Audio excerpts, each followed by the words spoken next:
Hello everyone, আসসালামু আলাইকুম। কেমন আছেন সবাই? আশা করছি সবাই ভালো আছেন। আজ দুপুর রান্না করেছিলাম কলমি শাক ভাজি। আর আমার তো আসলে শাক-সবজি সবই খুব প্রিয়। দেখা যায় অনেক সময় মাছ-মাংসও আমার খেতে ইচ্ছে করে না, কিন্তু আমার ভর্তা, ভাজি হলে আর কিছু লাগে না।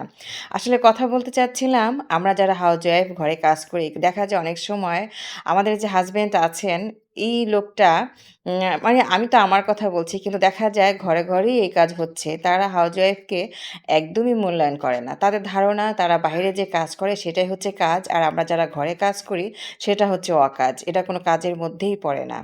তো যখন দেখি যে আমরা ঘরের মানুষের কাছেই আমরা মূল্য পাই না, তখন বাহিরের মানুষ আমাকে কি মূল্য দিল কি না দিল তাতে কি যায় আসে? আমার আসলে সেটা কোনো দরকারই মনে করি না। তো যা হোক, আশা করছি সবাই ভালো আছেন।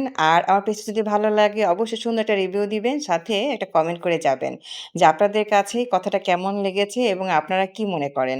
তো সবাই ভালো থাকবেন। আবার নতুন ভিডিও নিয়ে হাজির হব। সে পর্যন্ত সব্বাই ভালো থাকবেন। আল্লাহ হাফেজ।